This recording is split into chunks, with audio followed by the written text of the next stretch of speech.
Okay, welcome to the afternoon session on technologies in aid of mobility.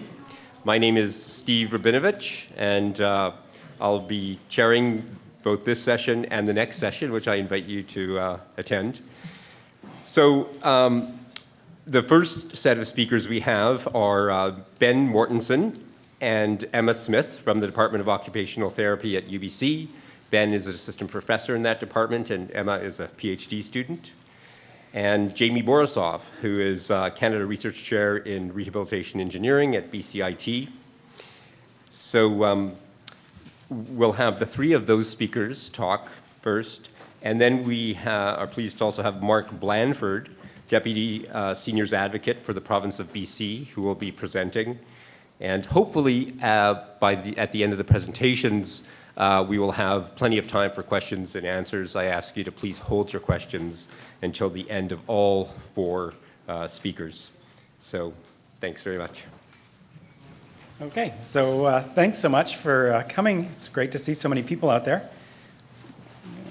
Great. So just in terms of who we are, Jaimie and myself and Emma are all part of a couple of different groups that have done a lot of research in this area. So one of the groups is called CanWheel. And if you are really good and have good vision, you might even notice there's a fellow there with a big beard in the back row, which would be Alex Mihailides. So you heard him this morning. So CanWheel is a group of interdisciplinary group of researchers working on trying to improve wheeled mobility of Canadians. And we're just wrapping up the end of a 7-year team grant through CAHR. Jaimie and Emma and myself are also part of the Canadian Disability Participation Project. And that's spearheaded by Dr. Martin Guinness. And basically there's 3 pillars within that project. There's employment, sports, and mobility, which is where Jaimie and I and Emma all sit. So you might, and this is just getting off the ground, and so you might end up hearing about research that's going on, and if you're interested and want to learn more, you can definitely contact myself or Jaimie, and we can tell you about some of the projects that we're doing. So just a little bit of background information.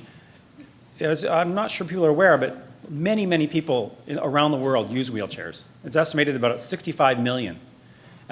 Interestingly, there's estimated that a further 20 million need but do not have access to one.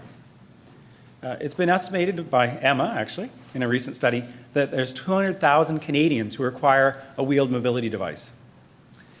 Wheeled mobility, it's been around for a while. We've had the wheel for 10,000 years. We've had chairs probably a similar time. And eventually it's like peanut butter and chocolate. They thought, let's put them together. And it's been great ever since. So this is just a little picture of a wheelchair from 525 AD, so in China. And that's one of the earliest images that we have. But I'm sure there was devices before that. I think we're all aware of how important wheels are in our lives. And this is just a little diagram that's a little comedic. It just shows how it follows us through the lifespan. But if you want to look at it a little more critically, you can also see how there's definitely socioeconomic factors involved. Like not everyone has the resources to afford a Winnebago. There's also ability issues too, right? So it starts off as a child and you are unable to mobilize, and that's normative. But as an older adult, that you're actually sort of breaking the rules because you might need help with your mobility, and that's not normative. So obviously, wheelchairs are the only means of mobility for some people, and therefore they're essential for enabling social participation. Surprisingly, actually, there's been very little research, good research in the area. There's been lots of studies, but I'll just show you a few here. So when I see good studies, as a scientist, I'm really interested in studies that you can show that X caused Y. So these are what we would call randomized control trials or experiments. So they have a control group that doesn't get the intervention and a group that does, and you can compare. And unfortunately, there's been very little of those kind of studies in this area. However, Dr. Kirby out of Halifax has done a lot of research on wheelchair skills. And his research does show that if you train people, they get more skilled, which obviously that's pretty intuitive, but it's still an important finding. And Helen Hoenig found that if wheelchairs were provided by expert clinicians, it increased the amount of time people use their wheelchairs after provision. There's a lot of issues with wheelchairs, however. With people with spinal cord injury, it's been estimated that between 50 and 80% of them will develop a pressure ulcer. And many of these might be related to sitting in a wheelchair. There's also overuse injuries that people experience. And it's been estimated between 25 and 80% of people. The slide's a bit busy, but just to say, for my doctoral work, I looked at how appropriate people's wheelchairs were in residential care facilities in the Lower Mainland. And out of 11 facilities, 60% of the residents had inappropriate seating. If you want to flip that around, only 40% were seated appropriately. And there's also issues with maintenance. These devices are complex. And so in a very large study, it was found that almost half of people after 6 months had to complete a repair, and 10% within 6 months had an adverse consequences as a result of that. So basically, they might have had an injury because the wheelchair broke, or they might have just been prevented from going to work because they couldn't get in their wheelchair and get someplace. And then this is just another study showing that in Italy, there was 70% of people had unsuitable wheelchairs. So in fact, probably a large majority of the people who use wheelchairs are not sitting in something that's appropriate for them. One of the big issues with wheelchairs is accessibility.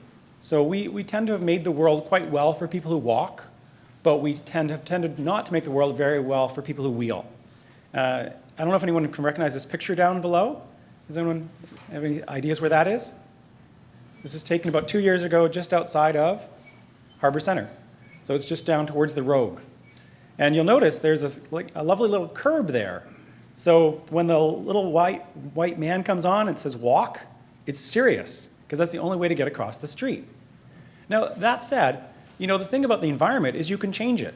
Because I went down there just before this conference, and I looked, and lo and behold, they've now put in a curb cut. And it's nice because, in fact, as part of a gerontology class I was teaching, we actually did an environmental audit around the building, and we contacted the city and told them all the places that did not have curb cuts. So it was really nice to see that actually actions can happen from those kind of advocacy actions. Obviously, home adaptation is very expensive, though, for people who use wheelchairs, and safety is a really serious concern. So people have been hurt or killed using these devices. Some old research basically suggests about 50 to 70 deaths per year. And more recent statistics from the United States suggest about 100,000 people are injured severely enough to go to ER every year in the United States from using a wheelchair. And they basically are suggesting that between 5 to 18% of community wheelchair users are injured every year. And when we'll talk about scooters in a bit, but you'll see those results are actually quite low. Why do people have accidents? The big reason is tips and falls. So if you're in a wheelchair and you have footrests, you'll come down a curb and there's a transition. So when you get to the very bottom of the ramp, your footrest may hit. And of course, the chair then stops. You don't stop, though. You keep going. So you'll tip out of your chair quite easily. Environmental issues, transfers, and collisions. So that's the most rare. So, one of the big things is how do you balance safety with performance? Because if we didn't give anyone a wheelchair, they'd never get hurt using them. Wow, right? But of course, if they didn't give a wheelchair, they wouldn't be able to do anything either. So there's a real attention there. How do we promote safety and also promote performance at the same time? Because we'll say, for example, what I would say is every choice is a compromise when it comes to wheelchair seating. So in this diagram on my left, which I guess is your left too if you're looking at it that way, you can see basically this person is in a chair that's very, very stable. Okay, so the rear wheel's way far back and the front casters are forward, so they're very well centered in the wheelchair, which might sound like a great idea unless you know anything about wheelchair mechanics or propulsion mechanics, because what that means is the front casters have a lot of weight on them. And those front wheels have a lot of rolling resistance. They're very hard to turn. So in fact, that wheelchair is going to be very difficult to maneuver. And of course, you won't be able to get that wheelchair up over a curb, which in fact is something you probably need to do as a wheelchair user because, as we know, not every place is accessible. So in fact, as you see in the diagram in the middle, there's a woman there showing you a wheelie. What that means is her wheelchair, the center of gravity is forward enough that she can tilt the chair back. And then if she needed to, she could hop her wheelchair up onto a curb and deal with the fact there is no curb cut. So her world is much more accessible than the person on the far left there. Once again, though, it's a bit of a balance, literally, because when that center of gravity goes forward, the chair becomes tippy. And if someone doesn't know what they're doing, they could end up falling backwards and getting hurt. So the real question for us is, well, how do you promote safety and performance at the same time? And that's a lot of what our talk is going to be about that today. So really, there's a number of things, and it's pretty obvious, but I think we're going to go through them. Obviously, accessibility. If we can make things more accessible, we can promote safety and performance at the same time. Wheelchair design. If we improve wheelchairs, we can do the same thing. And also training is critical. So if we teach people how to do wheelies safely, if we teach people how to use their devices safely, we can improve both safety and performance at the same time. So I'm going to turn things over to Jaimie now, and maybe I'll press the buttons to advance the slides for you, Jaimie. Sure. Can I use this mic working? Great, thanks Ben for that intro. I'm going to tell you a little bit about manual wheelchairs specifically now, and end my section with some maybe provocative slides about exoskeletons, which maybe you've seen in the news lately. So thanks. So Ben introduced the concept of wheelchairs from hundreds of years ago. Just focusing on maybe the last, say, 75 years or so, what is the history of a manual wheelchair? Well, it's primarily been one about weight and materials. So the wheelchairs have gotten lighter. They've been made out of more exotic materials like titanium and carbon fiber, if you want to get into the really high-end manual wheelchairs. But primarily the manufacturers have been trying to drive the weight down, but at the same time drive performance up with better components and better wheels and bearings and these sorts of things. And one of the big focus areas for manufacturers is making the wheelchair very stiff and responsive, so that when you push a wheelchair, it goes forward instead of losing that energy in the flexibility of the frame. So it's not exactly exciting, I think, other than the fact that wheelchairs have gotten lighter over the last 75 years or so. But there have been a few other changes, I guess, and some of them are seen in this slide with the types of manual wheelchairs you can get today.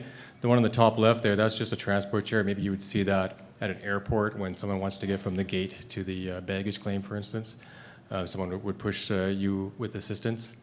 The two on the left are chairs that have dynamic seating. So that's a new thing in wheelchairs, in manual wheelchairs the last few years. These chairs either tilt or recline or do both. These ones that I'm highlighting here are primarily for institutions, though. People aren't typically out in the community in those chairs. They're sitting in an institution for many hours in the day, and the dynamic seating and the tilting and reclining are helping for comfort and managing pressure and those sorts of things. But the chairs I'll be focusing on more for the rest of this talk are the two on the right there, the blue one and the orange one. And these are chairs that active individuals that are in the community, aging in place, for instance, and are still active in the community, are going to want to use. They're lighter, they're responsive, and they're good for pushing. So basically, active people in wheelchairs, they use what we call ultralight wheelchairs. These are 6 examples of rigid ones, but there are folding versions as well. And the take-home here is that they're very minimally designed, but they're also rather stiff and responsive, and they use really good components. And that's a big part of, I think, a more expensive wheelchair is not only how light it is, but how better the wheels are and how better manufactured it is. These chairs tend to last longer as well than cheaper chairs, even though they're lighter. So that's another benefit. And these are the type of chairs that, again, people that are in the community are going to be wanting to use. Now, unfortunately, for older adults, especially those that don't need a wheelchair full-time but are maybe transitioning to a wheelchair, they find themselves often being prescribed or buying the one on the right here. And compare that one on the right to that chair on the left, which is well over 50 years old. They're essentially the same product. They perform about the same, they weigh about the same. And it's a very typical wheelchair for an older adult to find themselves in. And I would caution anyone, if they find themselves in that position, to maybe seek other sources of information and other alternatives. And we go to the next slide. And that would be an example of a modern version. Well, the other one on the right in the last slide was a modern version as well, but that's a better version of a higher performance version of a standard, typical folding wheelchair. This is a chair from a company called Motion Composites. It's very lightweight, it performs really well, and it does all those things that those other chairs do. It has push handles, it has armrests, it has footrests that swing out of the way, and it's your conventional wheelchair, but it performs very well and it's very light. Unfortunately, it's more expensive.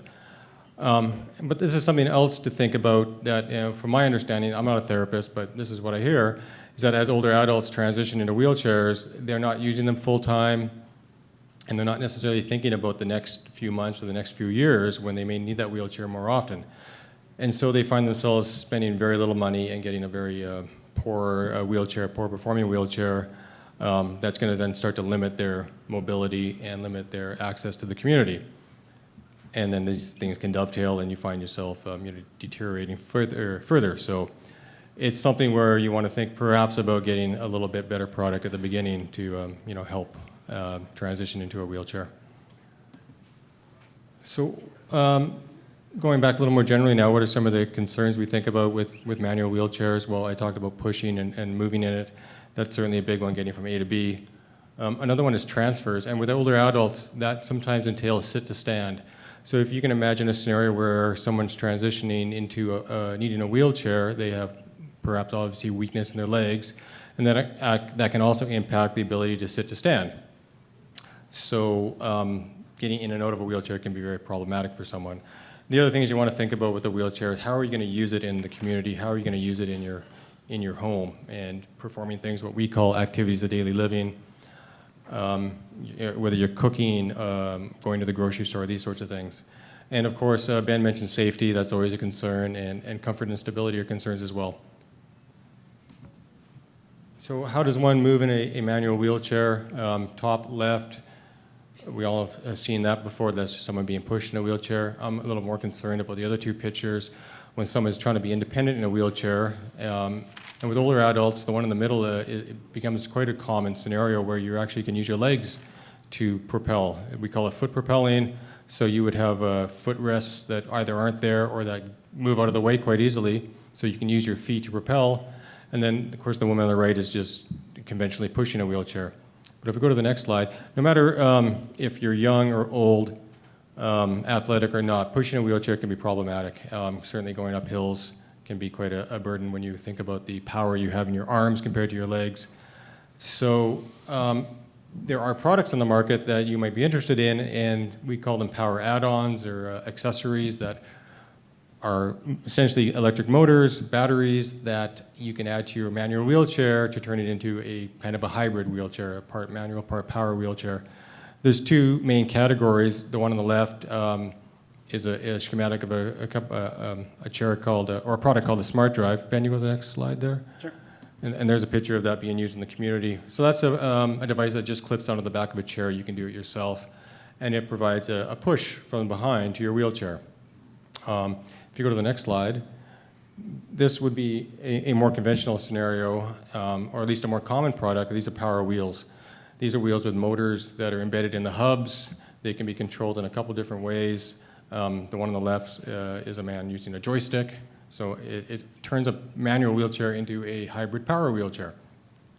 Yet it has the advantages of a manual wheelchair still, in that it's lighter and it's more portable. And then on the right is a similar system, but you actually use your push rims, and your push rims have switches in them, so it can detect when you want to push, and it gives you a boost with every push. So it certainly, if you can imagine going up hills and that sort of thing, this type of product will help. And even sometimes, hills are the obvious scenario, but a less obvious one that can be quite common are carpets. And anytime you're in a hotel or someplace, or even your own home, if you have carpets and you find yourself using a wheelchair, that can be quite an issue compared to nice hardwood floors. Well, just look around Harbor Center, folks. Yeah. So I'll briefly talk about transfers, and you've probably all seen a lift chair on the left there. That's a product that you might have in your living room to help you get up from your couch or your easy chair. That doesn't really exist in a wheelchair so much. People are starting to think about that now. And there's a concept I found on the internet where someone is thinking about that with a manual wheelchair. So I think these are some technologies we can see coming down the road in the future. Go to the next slide.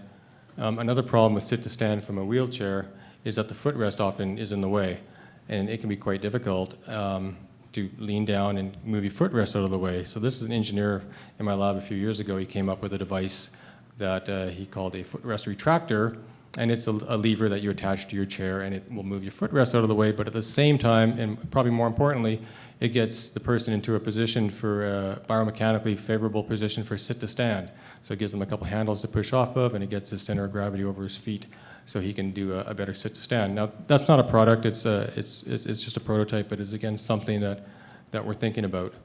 Go to the next slide. That's one of my wheelchair prototypes in our lab, and my engineer Dan, who's trying it out. So on the left, he's sitting there in a kind of a conventional position. He might be foot propelling, but this wheelchair has a seat that elevates, so you could see that turning into a bit of a lift chair for helping someone stand out of the wheelchair. And with that, I want to kind of segue into my primary area of interest with manual wheelchairs. If we go to the next slide, Ben. And that's wheelchairs that have seats that actually move. And if you think about it, if you go back to your office and you're sitting at your desk all day, you're often in a wheelchair that has the ability to adjust and move throughout the day. And ergonomists and physiotherapists will say this is a great idea. It helps people tolerate sitting. It's much healthier. But we'll find that that doesn't really exist very often on active wheelchairs. And so that's an area that I'm interested in. If we go to the next slide. This is the wheelchair I designed and I commercialized, and I should give you a disclosure now that, and I forgot to do it with my first slide, that I do also have an affiliation with a manufacturer who makes this wheelchair now, that's PDG Mobility, a local company. So keep that in mind. I am totally biased now. But this is the wheelchair that you can change your seat position to suit your activity. So if you go to the next slide, if you want to do something in the community, for instance, like reach a shelf, you can just adjust your chair immediately. I can demo that here, so I can just change my seat as I'm sitting in it to suit my activity. So I come down for pushing or sitting at my desk, and I can raise up for talking to someone standing or reaching a shelf and that sort of thing. And if you go to the next slide, you can also adjust your backrest for various activities and comfort in the same manner. I'll give you one example. If we go to the next slide, Ben, and start a video. Ben talked about. Will we get the video running? Nope, sorry. You should be able to come down and find the... Oh, there we go. Sorry. Thank you. So Ben talked about wheeling the community and falls and tips. How do you go down a hill in a wheelchair, or certainly a steep hill? Often you have to be in a wheelie. And you can imagine that's a pretty advanced skill, and it can be taught, but it can be still very difficult. Instead, with this wheelchair, you can change the seat position and go down not in a wheelie anymore, because you can get into a position that you don't feel like you're about to fall out of your wheelchair, and you can be in a very stable position still. And even for someone like myself, who I've had an athletic background, I've been in a wheelchair for many years, doing a wheelie down a hill in Vancouver in the rain particularly can be still a very dangerous thing to do. So that's an example of how we can adjust your position and adjust the seat for a very functional way to propel your chair, in this case going downhill. And the opposite works for going up hills too. You can change the position to become less tippy and help yourself go up hills. So it's just a quick example of how you might use a chair with dynamic seating to help move in the community. And this is just a slide showing a bunch of activities that, again, active people are interested in, whether you're socializing or working or having a recreational activities. Having a chair that lets you change your position to suit those activities can be beneficial. And that brings me to, I think next slide, where just to sum up this topic on manual wheelchairs is what do I see as kind of the near future for wheelchairs for older adults, or anyone for that matter. What do they have to fulfill? They have to be light, they have to be easy to push, and they have to be able to ideally help you take part in activities of daily living. And hopefully they can help you transfer and get in and out of your chair as well. So we don't see all these types of technologies and all wheelchairs available to everyone, especially older adults. But hopefully these are things that we can see, again, coming forward with newer products. And with that, we'll go to the next slide, and I'll change topic slightly. We're still talking about mobility, but we're talking about what is the future of mobility. And This is a topic that's gotten a lot of news lately, and there's a few companies now and labs around the world that are working on this concept of exoskeletons. And what's an exoskeleton? It's essentially a robotic device you strap yourself into.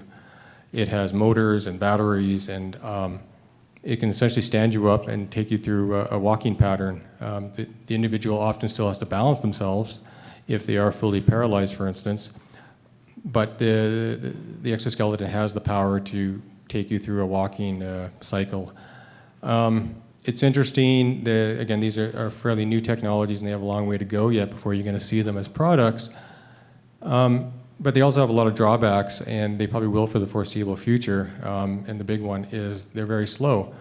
So if you can imagine being in the community and having to cross the street, there's some data on how fast someone has to move either in a wheelchair or walking to cross the street safely. And it turns out these exoskeletons go at best half that speed. So they can't be really used for community access. And so we're seeing them more, again, in rehab settings right now. We'll go to the next slide.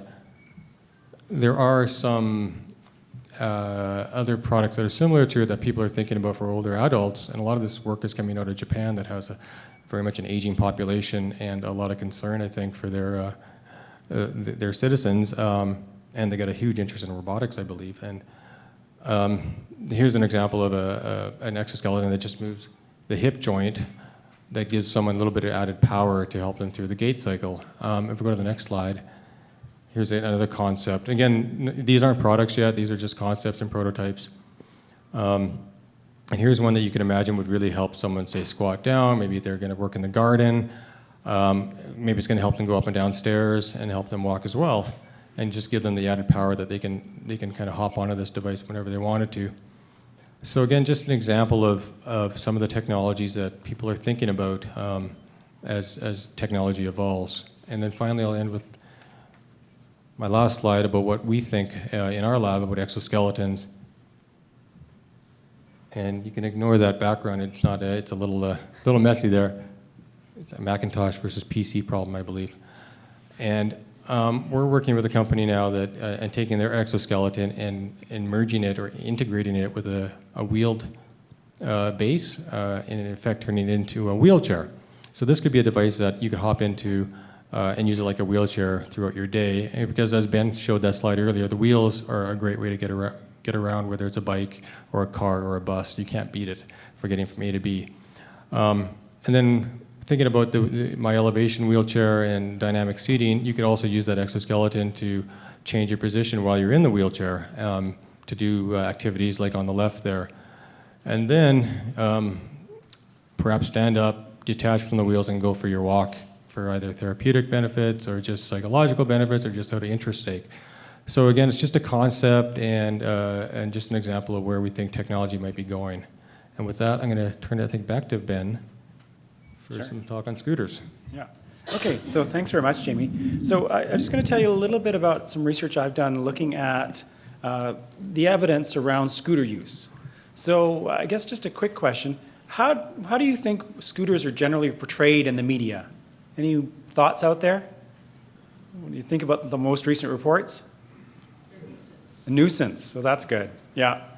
Any other sort of words that come to mind? Weapons of mass destruction, yeah. Yeah, I'd have to say that's probably true.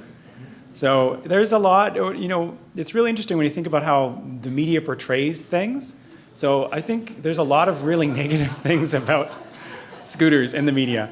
So the list is police crackdown on mobility scooter mayhem as drunk and drug-driving pensioners become 8-mile-per-hour menace to society. I love the British tabloids. They make the best headlines. And this was even from the BBC, though, a mobility scooter menace, right? So there's very ominous terms they're using to describe these devices. My question really was, what's happening with scooters? How are they used? And what's the evidence, the actual research evidence about them? So just a little quick background. If you're not familiar with a scooter, just saw a few pictures of them, but they're different than power wheelchairs. So scooters can have 3 or 4 wheels, whereas power wheelchairs always have 4. Different drive wheels. So scooters are always powered by the rear wheels, whereas power wheelchairs, you can do mid-wheel, front wheel, or rear wheel drive. The control is different. You have a tiller with a scooter, whereas power wheelchairs can be controlled by many different means. Scooters are cheaper. Their center of gravity is higher, though, which can be potentially risky when you're doing quick turns. Interestingly, some of the research I've done suggests people don't perceive them as stigmatizing as power wheelchairs. So they prefer to have a scooter than a power wheelchair because they think they're less disabling.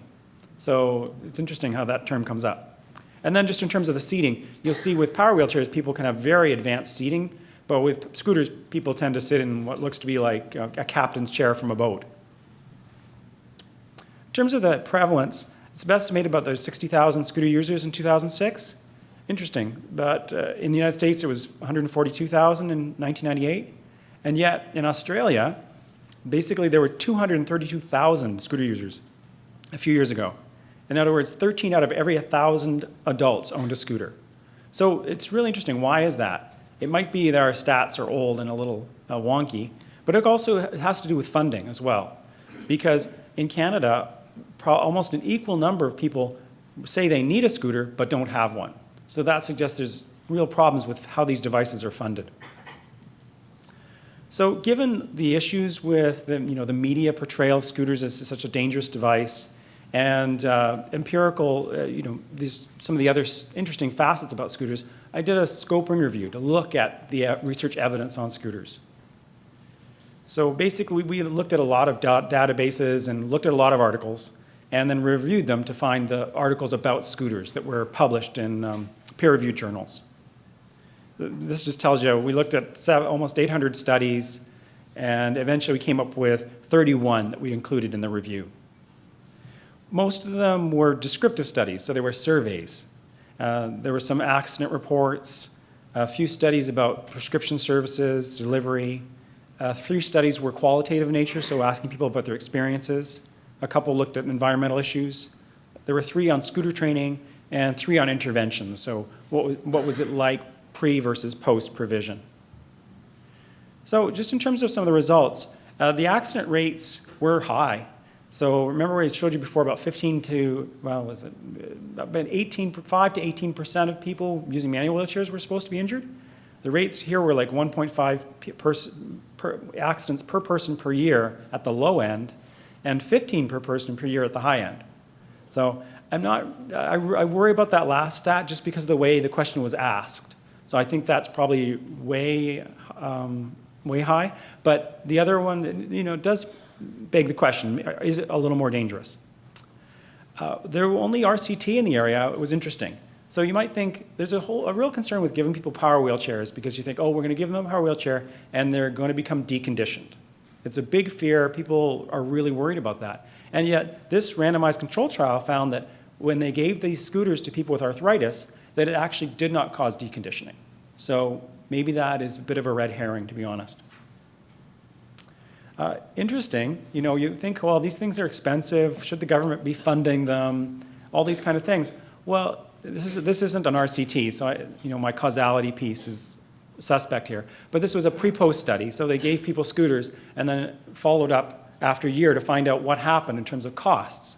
And they found that, in fact, giving people a scooter saved about $8,460 per person per year. And you think, well, how could you save that much money by giving someone a scooter? Well, it made them more independent. So they didn't have to rely on caregivers to do things for them. So basically, it decreased the caregiving costs. So I think that's some really good ammunition for why we might consider doing better funding for these devices. And another study found that basically there was a decrease in transportation costs because people could use their scooters to get places, and then also caregiving time. And there was an increase in what people did, so in terms of shopping for groceries, going for a walk, etc. The training studies were interesting. There were mixed results of training. So some studies found that training improved skills and some studies didn't. But a lot of these studies were very small in nature, so there might have been an issue that way. Because when I did a survey of people to develop a scooter training program, and overwhelmingly people said that scooter training was important to build skills and increase confidence. The environmental studies show that, however, that scooters are not very well accommodated by the existing building codes. So people who use scooters have a lot of trouble getting around inside buildings. However, a lot of the qualitative studies emphasized how important they are for people's social participation and at the same time some of the societal barriers they encounter, such as discrimination and stigma.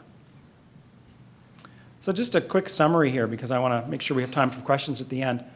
Generally, with 32 studies, that's not a lot really when you think about it. And a lot of them are very low-level studies. They're not robust.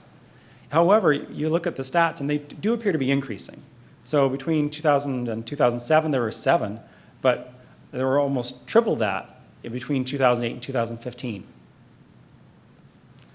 So obviously, I'd like to see more research done in the area because I'm a researcher, but I think it would be important too because if we can get more representative samples with our research, we can find out actually how many scooter users there are out there. I also think it's important not only to ask how many there are, but how many people need the device, because that gets at the whole funding piece. Because if you only count the people who own a device, you're really measuring the funding system in that country. And obviously, I'd like to see some more experimental studies that look at the outcomes of training, so larger studies, and not just looking at skills, because Lee Kirby's shown that you can improve people's skills by training them. But that seems really obvious to me. What I'm really interested in finding out is, well, if we improve people's skills, does that make them safer? Does that mean they actually go and do more things? Does that increase their mobility? And I think those are far more interesting questions. And then I do think there's a lot of issues in terms of how funding for mobility devices, assistive technology in Canada. Because it's provincially regulated, it's a patchwork.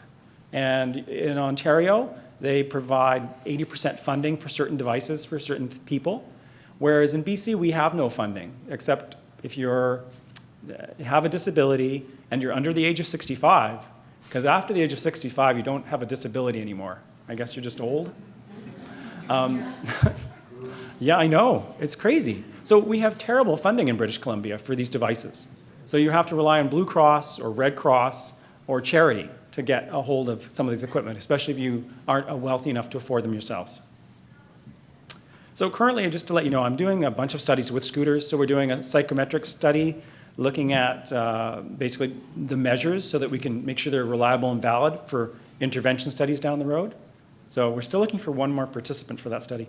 Anyway, just thought I'd mention that. I'm also working with some occupational therapists in Vancouver Coastal Health looking at what their customary training does for people in terms of their skills. And I've also tried to get money from the federal government to actually test to see what effect training has on people's skills, but also their safety and their social participation. So I'm going to turn things over to Emma now, who's going to tell us about going from power wheelchairs to intelligent cars. All right, so we're kind of moving along the technology spectrum. We've gone from the lower tech, although they're still quite high tech, not necessarily motorized manual chairs, and now we're moving sort of towards the power side of things. And Ben did that nicely by talking about scooters, which really are a bit of a hybrid. You still need to be able to walk, but you still get some powered mobility getting around town. So in terms of why we're talking about powered mobility and why people might want a power chair, it might be because they have previously had a manual wheelchair and they're having difficulty propelling it. So Jaimie talked about some of the challenges that you can encounter, particularly if you have one of those lower end chairs that is a little heavier and a little more stable, making it a little more difficult to propel. They might have low energy, so as you get older, you may find that your energy is decreasing and you don't necessarily have the energy to push yourself around all day, or maybe your strength is decreasing as you age. You may also need to have mobility indoors, and all of these things are still true for you, but a scooter doesn't necessarily work because a scooter's got a larger footprint, it doesn't necessarily fit in your house, and they're not really designed for indoor use. But you also may need help sitting up, so you might need postural support. And a powered chair will give you more options for postural support than something like a scooter, while still giving you that independent mobility. So if you look at this slide here, you'll see on the top, I guess it's your left-hand side, that's a rear-wheel drive powered chair. So it has 4 wheels, and the 2 that drive the chair are at the back. If you look in the middle there, you'll see a mid-wheel drive chair, and it has 6 wheels. So the wheel that drives the chair is in the center, and that's typically right under your center of gravity or somewhere near that. And then if you look at the one furthest to the right, that's a front-wheel drive chair. So the drive wheel's at the front. Again, it also has only 4 wheels. And each of these chairs has different benefits that anybody could see. The one that is a mid-wheel drive chair, it allows somebody to really turn on the dime. So if somebody has limited space, a mid-wheel drive chair is often ideal. It's great for indoor environments, but it's not necessarily as good at climbing over things or going through rough terrain. And it's always a decision on which type of chair to go to, basically depending on what you need and what kind of activities you do in your day-to-day life. And they have different turning radiuses, and they move in different ways. Different cognition can even play a role in what kind of chair you might want to have. So depending on where your drive wheel is, it impacts lots. It impacts your driving experience. If you're in a front wheel drive chair, the back of your chair swings around when you turn, and most of us are familiar with that type of driving because our vehicles are front wheel drive vehicles, so we know what we need to do in order to get our chair around a turn without hitting anybody in the way. But for somebody who has a cognitive impairment and can't see the chair behind them, it might not be appropriate. Similarly, if you're in a rear-wheel drive chair, it swings in front of you, so it's another thing that you have to take into consideration in terms of how you go around corners. The turning radius changes depending on where your drive wheel is. Your maneuverability changes substantially depending on where the drive wheel is, and then obstacle climbing is a big piece. So a mid-wheel is not going to be nearly as effective at getting over an obstacle as a front-wheel drive, which is going to have more power and oomph to pull you over the obstacle that you need. Then there's also lots of other options. Jaimie talked quite a bit about dynamic seating in manual chairs, and we see a lot of dynamic seating options in powered chairs. So you'll see on the left-hand side, that's a chair going into tilt, and chairs can go back to 55 degrees tilt is kind of the upper range that we see. And that's actually quite far tilted back. It can be quite unnerving for someone when they get into a chair for the first time and we put them into tilt and they feel what it's like. They almost feel like they're laying backwards on the chair. It's quite safe and quite stable, but it can be unnerving. The chair in the middle there it elevates, so it can change your height. If you're wanting to talk to somebody who's at a higher level or you need to access a cupboard or a cabinet, they're great options. And then the chair on the right-hand side there is showing recline. So that's where the backrest will actually recline backwards. All of these change your position in space, and the tilt and recline options change how much pressure there is on your bum. So if you're sitting all the time, it can actually make a huge difference if you have the option to tilt your chair to pull some of that pressure off and prevent some of those other complications that Ben talked about earlier. There's also different powered wheelchair controls. So you'll see here there's a standard joystick on the top left. That's kind of what most power chairs come with automatically. We don't really see much different. They might look a little different depending on the manufacturer, but they generally have a standard joystick. On the top right, you see a system that allows somebody to drive with head controls. So if they only have movement of their head, they can operate with switches in their headrest. On the bottom left, you see a tiller, and this is a fairly new it's a fairly new product. It's called a Joy Bar, and it can be connected to a standard power wheelchair, but it gives you the scooter driving experience. So some people find that a little more intuitive than the joystick, which a lot of people haven't ever had the opportunity to drive something with a joystick, but a tiller is a little more intuitive to them. And then when you get into sort of the more high tech, you have things like what you see on the bottom right, which is a sip and puff system. So somebody can drive their chair entirely with their breath. There's lots of other ways too, but those are the ones we see most commonly. Some of the issues you might see around powered wheelchairs is we're always concerned about safety. We're concerned about safety of the user, but we're also concerned about safety of everyone else around them. These are big devices, they're heavy, they often weigh a couple 100 pounds with someone in them. So if you run into someone, it's a real problem. So for new powered wheelchair users, we always think about safety because they don't necessarily know how to operate the device and they need training. But we also think about people who have been in their power chair a long time, but maybe they have declining cognition. And what does that mean for your powered mobility? And how do we actually get around some of those issues? So safety is probably the number one thing we think about when it comes to powered mobility. We also have to think about the fact that it's an electronic device, so you have the potential for breakdowns, and you have the potential for your battery to die, and you need to think about what that looks like. Or if you get stuck in the ice, how are you going to get your chair out of the ice, given that it's a few 100 pounds and someone's probably not likely to be able to push it? And on that note, if your wheels are engaged and your motors are engaged, they're definitely not going to be able to push it because there's brakes on them. So these kinds of things we have to think about in a power chair that we might not necessarily think about as much in a manual chair. Accessibility can be a major problem. You can't do a wheelie in a power chair, so getting up over a curb may not be as easy if you don't have a chair that can climb, and there's only a few that can. So accessibility is a challenge. They also take up a little more space, so their footprint is bigger, and getting around an indoor environment can be tough. And then, of course, the cost. We're looking at the low end of a power chair when you don't need much extra at around $5,000, and they can go up to $40,000 depending on what extra additional pieces you need. So that's more than most people spend on a car.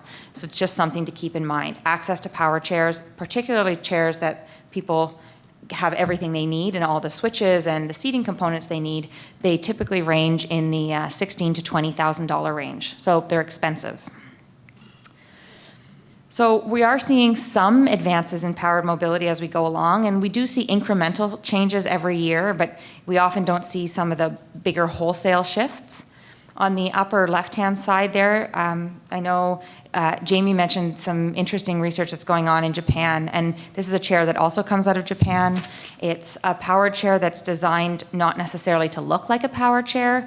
It's designed for a user who needs that extra assistance, and they're actually starting to build them so that you can put in special customized seating as well. But they are a much more maneuverable chair because of the way the wheels are designed, and they also look kind of cool. They're kind of like the iPod of chairs.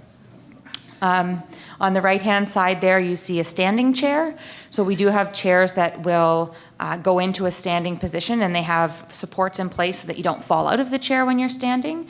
So for somebody who needs to access higher places or wants to stand up to speak to somebody and who are medically cleared to stand, because that's sometimes a concern, these chairs can be an option.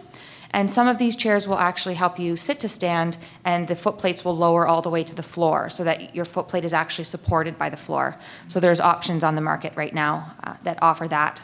And then on the lower left-hand side, you see an iPhone, and this is we are seeing more and more systems that are able to communicate between chairs and phones and other tablet devices, and we're seeing the ability to now control your chair through a device like a phone. So we're starting to move into a more integrated environment where you have multiple devices working on the same problem. And then your chair can do a whole lot of things too, and this is what gets exciting. When you have a chair, that means you have a control system. So if all you have is your head movement and we have a head switch system for you to drive your chair, we can then use that system to allow you to control your environment. So what you'll see on this slide is you can control your lights there's Wi-Fi and Bluetooth systems that we can control lights and other appliances in the home through your phone or your tablet, and your chair interfaces with them. You can control things like your television or your VCR DVD player, the entrance to your home through a door, an automatic door opener.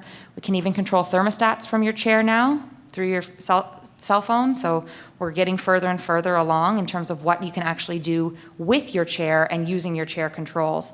And then one of the things that I find the most entertaining on the market is a new Wi-Fi crock pot that you can control entirely through your cell phone, and that means we can also control it from your chair. So in case you needed a crock pot that you can control from your wheelchair, it does exist. So the training piece, I know Ben has mentioned training quite a bit, and we've been talking about training a lot.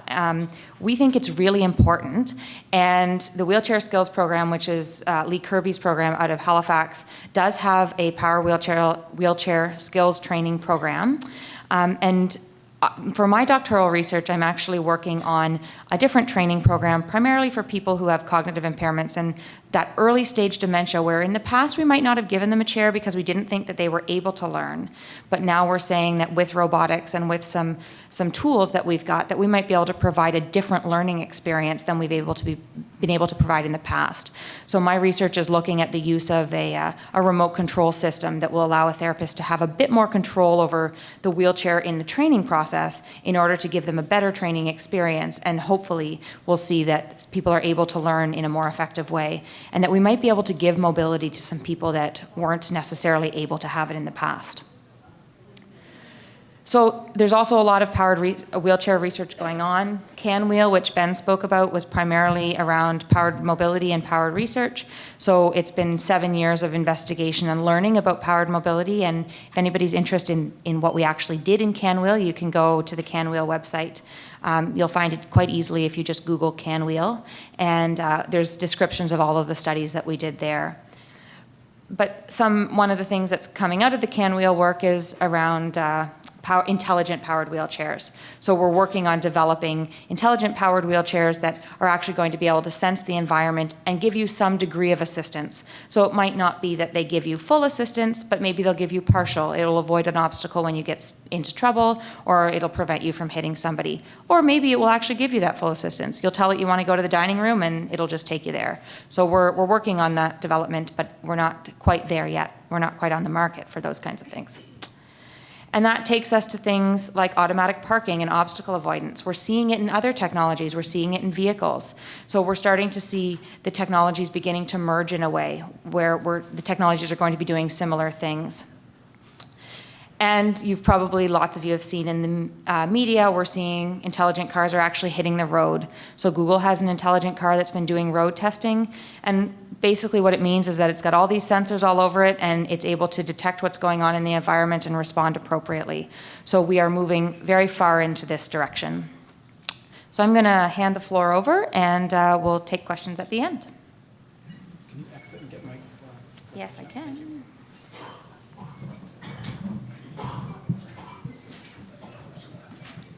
I think this is you.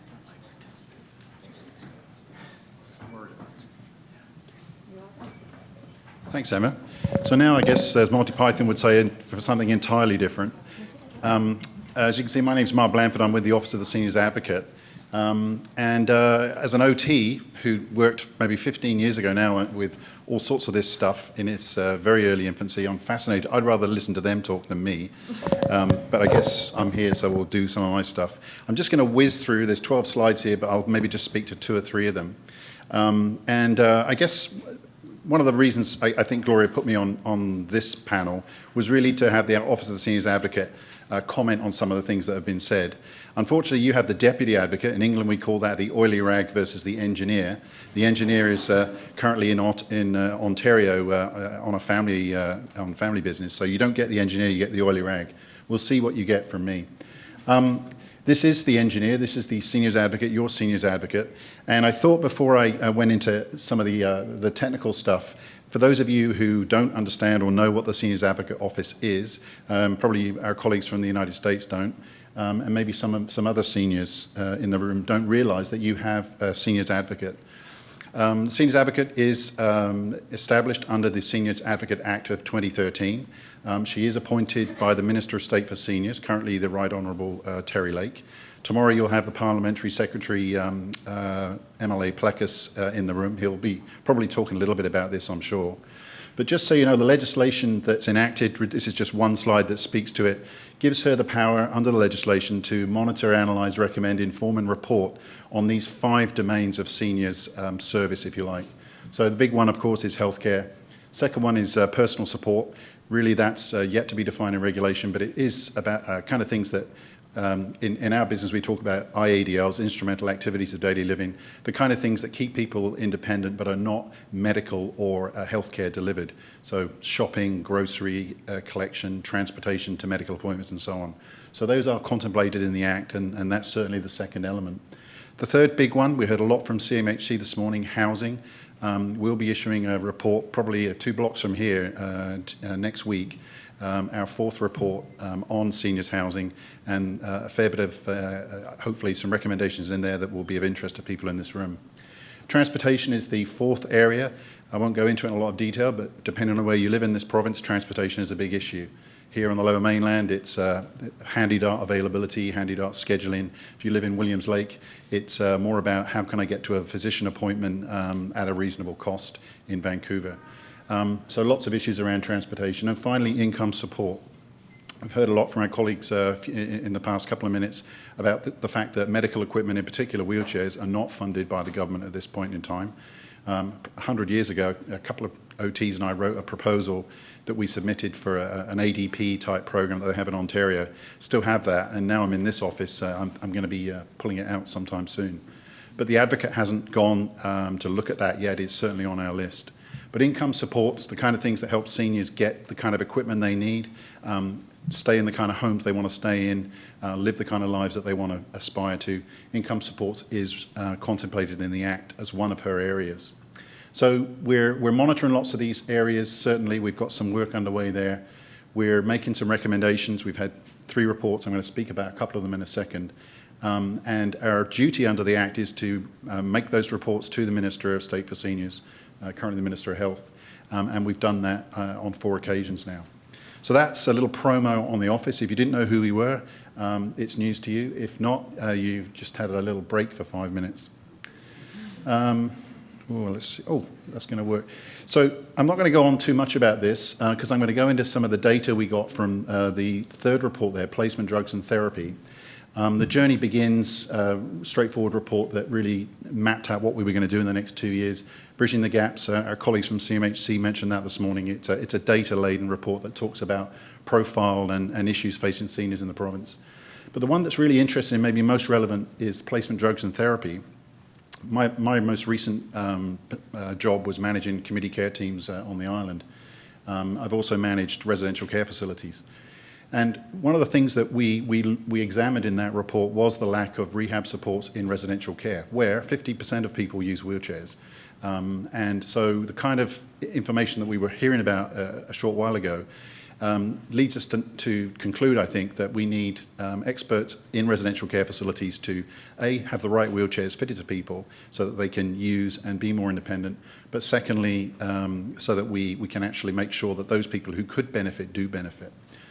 So if you haven't seen that report, I'd recommend having a little look at it. So I'm not going to go on too much about that slide, and these are demographics that, if we had time, I'd go into. The thing I'm going to draw your attention to is in that in our upcoming report, we've leaned heavily on an instrument called the Enter-RI Home Care and MDS 2.0 assessment. For those of you from the community care world, you'll know that these are internationally recognized, an internationally recognized assessment tool. It's a tool that's completed on every single resident of residential care in this province. That's about 30,000 people. About 29,000. It's also completed on every home care client, and that's about 29,000 clients. And so we mined this data, and it's quite fascinating. We use an expert from the University of Waterloo. I have to confess, when I was first introduced to this tool maybe 10 years ago, I had a big yawn and never thought it would have any benefit. I'm a convert now. I recommend the data that's coming out of this and the research that's being done on this data. And we've certainly leaned heavily on it. So couple of things that I think, I'm just going to try and make some of the relevant themes that we pulled out that might be interesting to the subject we were just hearing about. So the thing to note here is that if we just run down to minor assistance to complete activities of daily living. So in the community, that's about 85% of the population. So 85% of the population in the community have a minor need for assistance with ADLs, so activities of daily living. And if you're thinking about the MDS tool, the RAI tool, we're talking about people with a 0 to 3 ADL hierarchy score. The next one, though, which is interesting, is moderate to significant assistance. So this is 3 and above in the ADL hierarchy. And 15% of people in the community have this need. That means you've probably got one worker at least 2 or 3 times a day assisting you. These are the people that are at high risk of going into residential care. If they have the kind of support and assistance, particularly around mobility and transfers, and it was interesting to hear Jaimie talk about transfers, because we have the least trained workers in our home care system supporting those kind of individuals in the home, these people who need assistance with transfers. If they have more simple equipment to use, wheelchairs that are intuitive to the worker as much as they're intuitive to the client, if the workers are able to use those pieces of equipment appropriately, then we can keep those kind of people in the home much longer. And you will have seen in our earlier reports that most seniors want to remain in their own home. So most of our work has been around what is it we've got to do as a province, legislatively and system, to keep people living in their own homes. And one of the things, just drawing a thread to the wheelchair thing, is supporting home care workers to have better skills in and around using mobility equipment. Specifically to wheelchairs, you'll see the one a bit further down where it says requires wheelchair for indoor mobility. Note that seniors in assisted living, and in assisted living there we're counting government-funded assisted living, that's about 6,000 units. Only 5% of people in seniors assisted living are using wheelchairs. You might ask why that is.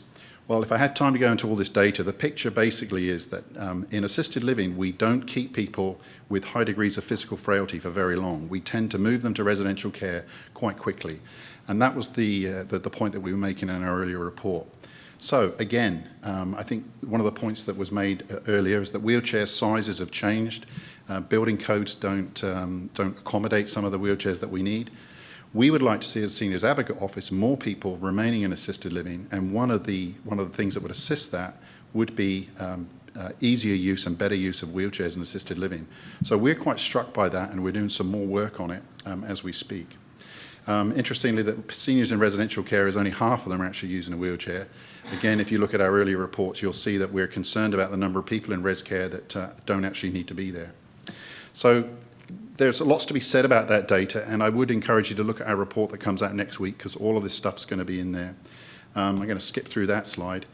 The final point I just want to make is around support for caregivers, because when we're talking about equipment and technology generally can help a strained caregiver remain with their loved one in the home for much longer.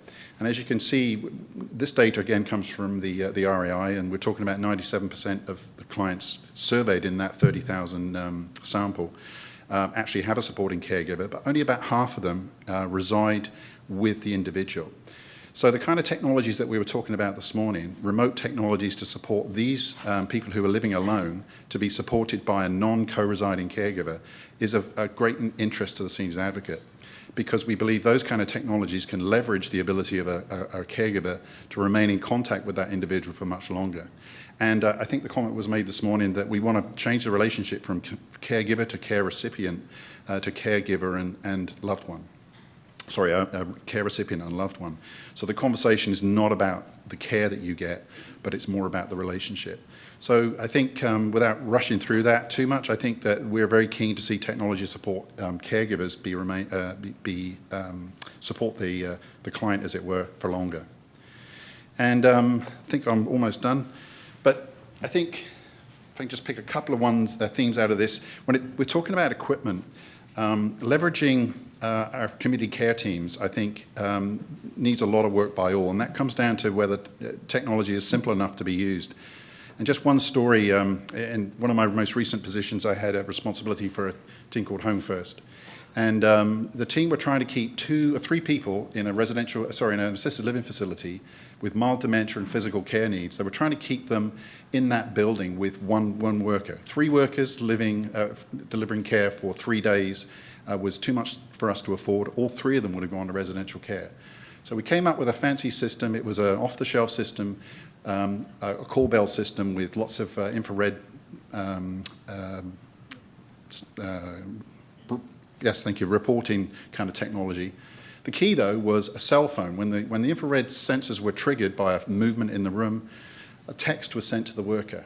Well, that was great, and it worked fine for the professionals. Everybody thought it was a great system. The OTs and the nurse were quite thrilled with this system. When we put the home care workers in, these are $17 an hour home care workers. Most of them have English as a second language. None of them could afford a cell phone. None of them knew how to use texting. The whole thing fell apart on the first night because they didn't know how to text. So I leave that thought with you. Technology is incredible. The human factor aspect of it is something that we in the Seniors Advocate Office are very interested in looking at. So I could go on. We could talk about those bullets, but I'll call a halt there because I think we need some time for questions.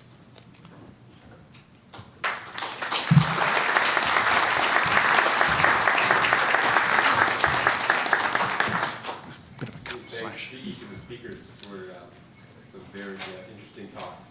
So we do have just under 10 minutes for questions. So if you have a question, you can please come up to the microphone and also introduce yourself. If you can introduce yourself. My name is Anne Strickland, and I'm a retired occupational therapist. And of interest, a comment, I worked at the Assistive Devices program in Ontario when it started in the late 80s, early 90s. And my area was mobility, assistive devices, and seating. So This has just been absolutely wonderful, all the new technologies, what they're doing with wheelchairs, when back in my day, we didn't have very much of it at all.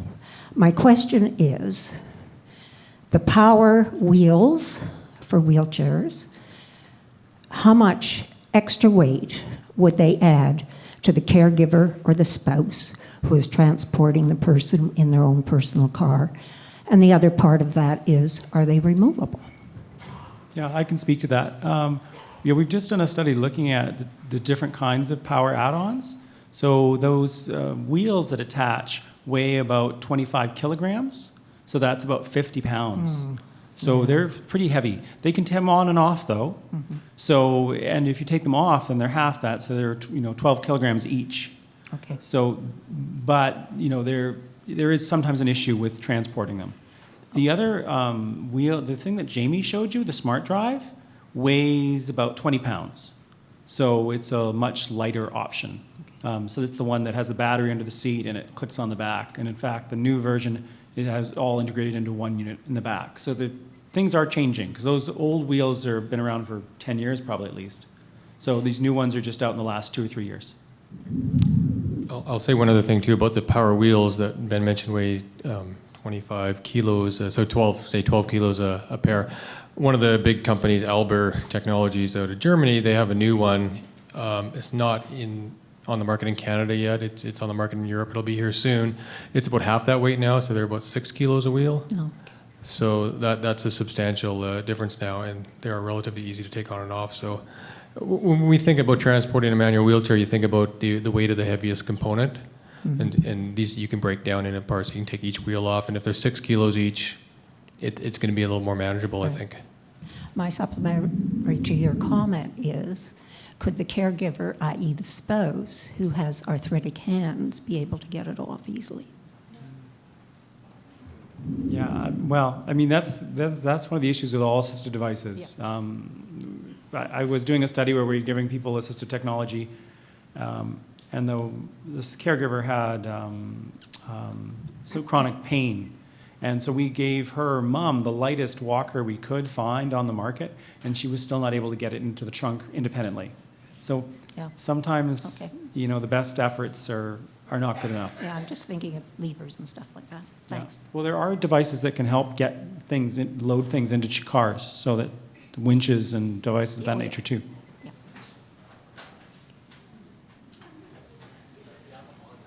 Hi, my name's Sarah Dobbs.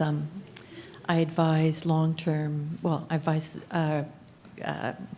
residential care facilities in the kind of care of adults, older people. And I have a question for you, Deputy.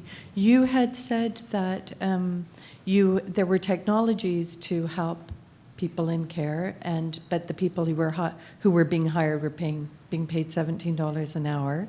And many of them didn't speak English and couldn't afford a mobile phone. So I'm wondering why they weren't given any training and why had there been consideration about just the mobile phone being part of the equipment to, help.